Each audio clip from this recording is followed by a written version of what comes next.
ओशो 20वीं सदी के सबसे चर्चित और शायद सबसे विवादास्पद आध्यात्मिक गुरुओं में से एक ऐसा नाम जो आज भी कुछ लोगों के लिए गहरी प्रेरणा है तो कुछ के लिए एक चेतावनी।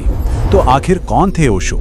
आइए इस विश्लेषण में इस रहस्यमयी शख्सियत की हर परत को समझने की कोशिश करते हैं। उन्हें कई नाम दिए गए और शुरुआत हुई उस नाम से जिसने उन्हें सबसे पहले दुनिया भर में मशहूर या कहूं कि बदनाम किया, द सेक्स गुरु। सोचिए, 1960 के दशक के भारत में मानव कामुकता पर उनके खुले विचार पारंपरिक सोच पर एक सीधी हमले की तरह थे। फिर एक और लेबल आया जो किसी भी पारंपरिक गुरु की छवि से बिल्कुल मेल नहीं खाता था, द रोल्स रॉयस गुरु। ये नाम उनकी 93 रोल्स रॉयस कारों के कलेक्शन और भौतिकवाद को खुलेआम अपनाने का प्रतीक था। मतलब एक तरफ त्याग सिखाने वाले गुरु और दूसरी तरफ ये। हाँ, पर ऐसा नहीं है कि सारे लेबल नेगेटिव ही थे। उन्हें एक कंटेम्पररी गुरु यानी एक समकालीन गुरु भी कहा गया और ये उनकी मॉडर्न अपील को दिखाता था जिसने उस दौर के पढ़े लिखे युवाओं और खासकर पश्चिमी दुनिया को अपनी तरफ खींच लिया था।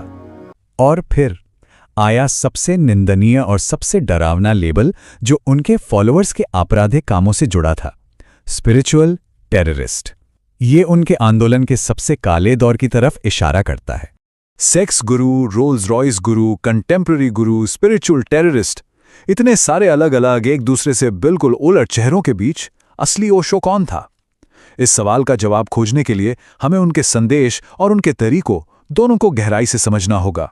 तो चलिए सबसे पहले उनके संदेश की जड़ तक चलते हैं। आखिर उनके विचारों में ऐसा क्या था कि हजारों पढ़े लिखे समझदार लोग अपना सब कुछ छोड़कर उनके पीछे चले आए? ओशो का पूरा फलसफा एक तरह से बने बनाए धर्म और अंधी आस्था के खिलाफ था। उनका सारा जोर व्यक्तिगत अनुभव पर था। जैसा कि वो कहते थे, सच किसी किताब या गुरु से नहीं मिलता, वो अपनी खुद की खोज से, अपने अनुभव से मिलता है। उन्होंने कई बड़े दिलचस्प कॉन्सेप्ट्स दिए। उनमें से एक था अलोननेस। अब हिंदी में इसका मतलब अकेलापन होता है, लेकिन उनके लिए ये कोई नेगेटिव चीज नहीं थी। ये तो अपने आप में पूरा होने का एहसास था, अपनी भीतरी ताकत और खूबसूरती को पहचानने की एक पॉजिटिव स्टेट थी। और इस फर्क को समझना बहुत जरूरी है।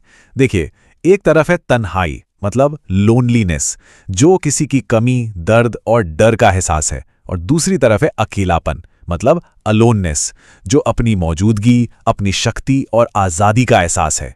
बहुत ही बारीक लेकिन बहुत ही पावरफुल अंतर है ये। मौत के बारे में भी उनका नजरिया एकदम हटकर था।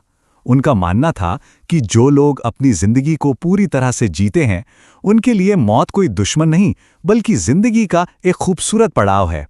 मौत से डर तो सिर्फ उन्हें लगता है जिन्होंने असल में कभी जीना शुरू ही नहीं किया।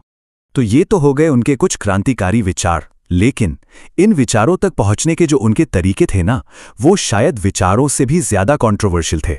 मतलब ओशो का जो अक्सर चौंकाने वाला बर्ताव था या उनकी जो शिक्षाएं थीं, वो सिर्फ बातें नहीं थीं, उन्हें एक रूपांतरण की तकनीक की तरह पेश किया गया था। मकसद था लोगों को उनकी तार्किक सोच की सीमाओं से, उनकी कंडीशनिंग से बाहर निकालना, उन्हें मन के पार ले जाना। उनकी कुछ टेक्निक्स देखिए, जैसे कि एक था डायनामिक मेडिटेशन, जिसमें चीखने, चिल्लाने, कूदने जैसी एक्टिविटीज से अंदर दबी भावनाओं को बाहर निकाला जाता था। वो जानबूझकर एक दूसरे से उलट बातें करते थे ताकि तर्क करने वाला दिमाग हार मान ले। उन्होंने बिना किसी अपराध बोध के सेक्स को अपनाने की बात की, और सबसे मजेदार बात, खुद को एक गुरु विरोधी गुरु बताया। अब देखते हैं कि जब इन सारे आइडियाज और तरीकों को असल दुनिया में लागू किया गया, जब अमेरिका के रेगिस्तान में एक पूरा शहर बसाया गया, तो उसका नतीजा क्या निकला। ओशो ने खुद अपने शब्दों में कहा था कि ये जो कम्यून है, ये एक बहुत बड़ा एक्सपेरिमेंट है। उन्होंने कहा कि वो गुरु और शिष्य का एक जीता जागता मिथक बना रहे थे जो लोगों को झूठी दुनिया से निकालकर सच्चाई की तरफ ले जाने में मदद कर सकता था। रजनीशपुरम की कहानी मतलब किसी फिल्म की तरह है, बहुत नाटकीय है। 1981 में इसकी शुरुआत एक आध्यात्मिक स्वर्ग, एक यूटोपिया के सपने के साथ हुई। सिर्फ 3 साल बाद 1984 में इसके सदस्य अमेरिका के इतिहास के सबसे बड़े बायोटेरर हमले के दोषी पाए गए, और 1985 आते आते तो ओशो खुद अपनी सेक्रेटरी पर इल्जाम लगा रहे थे, और आखिरकार उन्हें देश छोड़कर भागते हुए गिरफ्तार कर लिया गया। तो इस कम्यून के 2 चेहरे थे, बिल्कुल अलग अलग। एक तरफ कागजों पर जश्न, प्यार और ध्यान का एक आदर्श सपना था, और दूसरी तरफ एक डरावनी हकीकत थी जिसमें लोकल गवर्नमेंट पर कब्जा करना, जैविक आतंकवाद, हत्या की साजिशें और तानाशाही जैसा कंट्रोल शामिल था। तो ओरेगन का सपना तो टूट गया। उसके बाद क्या हुआ? ओशो की विरासत आज हमारे लिए क्या मायने रखती है? अमेरिका से निकाले जाने के बाद ओशो दुनिया भर में कितने बदनाम हो चुके थे, इसका अंदाजा बस इस एक नंबर से लगाइए। 21। दुनिया के 21 देशों ने उन्हें अपने यहां एंट्री देने से मना कर दिया था। लेकिन कहानी यहां खत्म नहीं हुई। भारत लौटने पर उन्होंने पुणे में अपने आश्रम को फिर से खड़ा किया, जो आज भी ओशो इंटरनेशनल मेडिटेशन रिजॉर्ट के नाम से चल रहा है और दुनिया भर से लोगों को अपनी तरफ खींचता है। और सबसे अजीब बात तो ये है कि 1990 में उनकी मौत के बाद उनकी पॉपुलैरिटी कम होने की जगह और ज्यादा बढ़ गई। आज भी माइंडफुलनेस और ध्यान पर उनकी शिक्षाओं का पश्चिमी न्यू एज विचारधारा पर बहुत गहरा असर दिखाई देता है।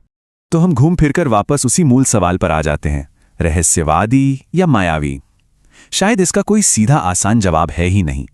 यह हमें एक बहुत गहरे सवाल पर सोचने के लिए छोड़ जाता है।